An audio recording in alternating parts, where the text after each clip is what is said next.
ঠিক যেন কোনো টানটান হলিউডি থ্রিলারের খণ্ডচিত্র। চোখের পলক ফেলার আগেই স্ক্রিন জুড়ে এক তীব্র আলোর ঝলকানি, আর তারপর মুহূর্তেই চারপাশ ঢেকে গেল কালো কুণ্ডলি পাকানো বারুদের ধোঁয়ায়।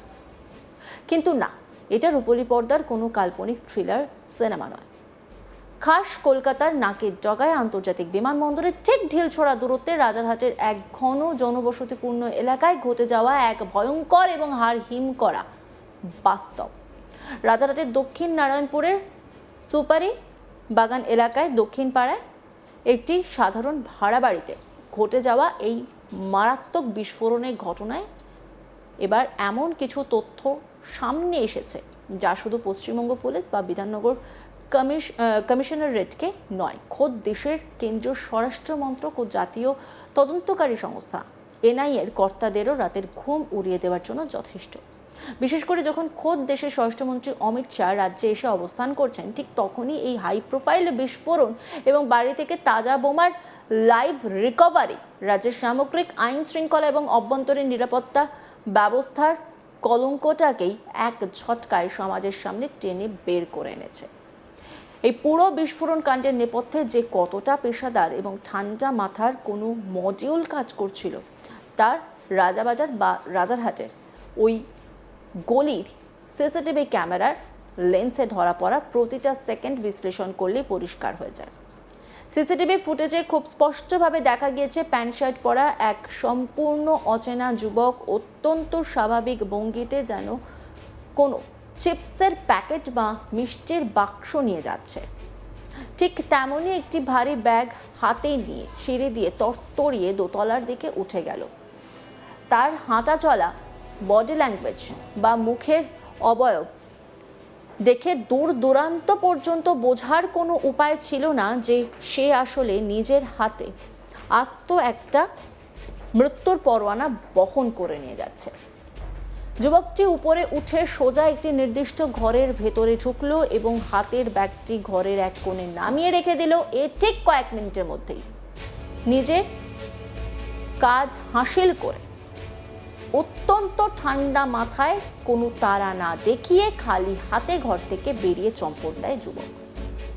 কিন্তু রহস্যের এখানেই শেষ নয়। সিসিটিভি ফুটেজের ঠিক পরের দৃশ্যেই দেখা যায় ওই সন্দেহভাজন যুবকটি বাড়ি থেকে বেরিয়ে যাওয়ার ঠিক পরপরই এক প্রবীণ ব্যক্তি ওই একই সিঁড়ি দিয়ে নেমে গুটি গুটি পায়ে বাড়ির বাইরে চলে গেলেন, রাস্তার দিকে চলে যাচ্ছে। আর ঠিক তার কয়েক সেকেন্ডের মধ্যে হঠাৎ একটা তীব্র আলোর ঝলকানি এবং গোটা স্ক্রিন জুড়ে ধোঁয়ার কুণ্ডলী। প্রচণ্ড কম্পনে সিসিটিভি ক্যামেরাটি পর্যন্ত কেঁপে ওঠে এবং বিকট শব্দে ফেটে চৌচির হয়ে যায় ঘরটি।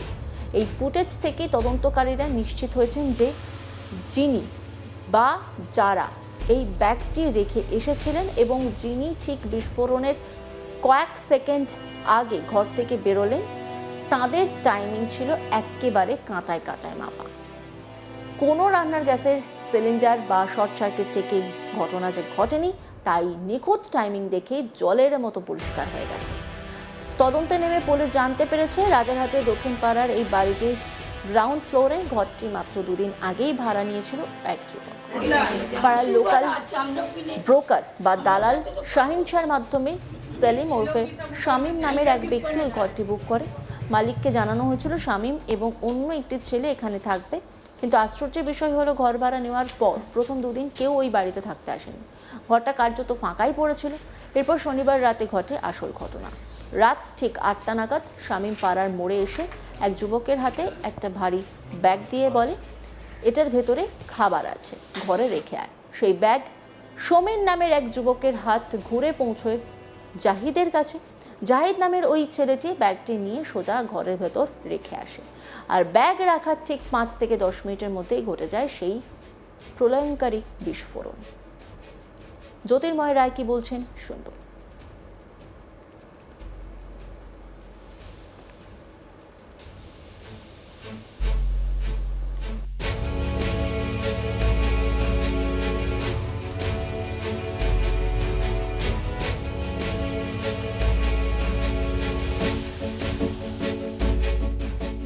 বোম পাওয়া গেছে, এখন অখ্যাত আছে কি লাইভ আছে কি ডেট আছে ওটা সিআইডি এখন নিয়ে গেছে এখান থেকে গিঞ্জি এলাকা বলে, পরে আমরা ওটা দেখে নিচ্ছি, সিআইডি দেখে নেবে। যদি যদি অক্ষত না থাকে, যদি ডেট থাকে তো ডেট আছে, যদি লাইভ থাকে তো ওটাকে ডিফিউজ করবে। আমরা দেখলাম ফায়ার ব্রিগেড এসেছিল, সিআইডি বম্ব স্কোয়াড আর বেঙ্গল এসটিএফ। ইয়েস, আপনারা কি তদন্ত কে করছেন? আপাতত আমরাই করছি। ঠিক আছে, এনআইএ কোনোভাবে আপনাদের সাথে যোগাযোগ করেছে? এনআইএ এখন পর্যন্ত ঠিক আছে, এইটুকুই স্টেটমেন্ট আছে। ঠিক আছে, এখন বিজেপি বিধায়ক কি বলেছেন শুনবো। এই ঘটনা নারায়ণপুরে নতুন নয়, এখন সরকার পাল্টেছে তাই এখন সামনে আসছে, না হলে এইসব কথাগুলো লুকিয়ে দেওয়া যেত। এখন আমি এসছি জায়গাটা দেখি, পুলিশের কাজ করবে, আইন কোনো মুহূর্তে থামবে না। কালকেই আগের বিধায়ক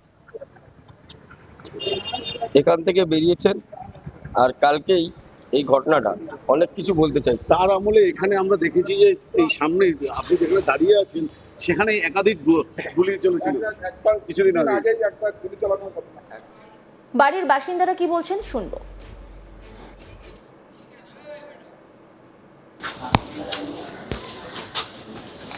दो दिन पहले रैयत आया, अंदर पड़ा एक ठो लड़का, यहीं पाड़ा का है, रिक्स लिया, अच्छा आदमी है, पार्टी ऑफिस में काम रहता है सब, वो घर लेगा। 2 दिन हुआ आया, आके रहा नहीं।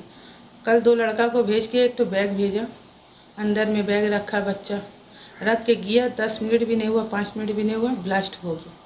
यहाँ मेरा हस्बैंड था, पूरा ये सब मेरा सामान वामान सब दिया। हाँ, सिलेंडर है, गैस है, बच्चा था मेरा, वो तो कैसी था पहन कर चल गए, और हम तो बाहर में थे, हमको नहीं पता की था। और देखिए पूरा लैंड हो जाता तो क्या होता आदमी।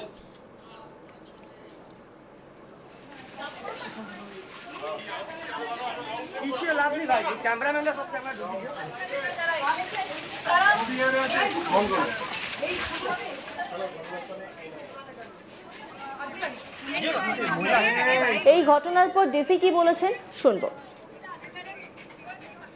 দুটো বোম পাওয়া গেছে, এখন অখ্যাত আছে কি লাইভ আছে কি ডেট আছে ওটা সিআইডি এখন নিয়ে গেছে এখান থেকে গিঞ্জি এলাকা বলে, পরে আমরা ওটা দেখে নিচ্ছি, সিআইডি দেখে নেবে। যদি যদি অক্ষত না থাকে, যদি ডেট থাকে তো ডেট আছে, যদি লাইভ থাকে তো ওটাকে ডিফিউজ করবে। আমরা দেখলাম ফায়ার ব্রিগেড এসেছিল, সিআইডি বম্ব স্কোয়াড আর বেঙ্গল এসটিএফ। ইয়েস, আপনারা কি তদন্ত কে করছেন? আপাতত আমরাই করছি। ঠিক আছে, এনআইএ কোনোভাবে আপনাদের সাথে যোগাযোগ করেছে? এনআইএ এখন পর্যন্ত ঠিক আছে, এইটুকুই স্টেটমেন্ট আছে। ঠিক আছে, এখন কিছু বলা যাবে না। দুটো বোম পাওয়া গেছে, এখন অখ্যাত আছে কি লাইভ আছে কি ডেট আছে ওটা সিআইডি এখন নিয়ে গেছে এখান থেকে গিঞ্জি এলাকা বলে, পরে আমরা ওটা দেখে নিচ্ছি, সিআইডি দেখে নেবে। যদি যদি অক্ষত না থাকে, যদি ডেট থাকে তো ডেট আছে, যদি লাইভ থাকে তো ওটাকে ডিফিউজ করবে। আমরা দেখলাম ফায়ার ব্রিগেড এসেছিল, সিআইডি বম্ব স্কোয়াড আর অন্যান্য খবরের আপডেটের জন্য অবশ্যই নজর রাখুন আজ তাক বাংলার ইউটিউব স্ট্রিমিংয়ে। লাইক, কমেন্ট, শেয়ার এবং সাবস্ক্রাইব করতে ভুলবেন না।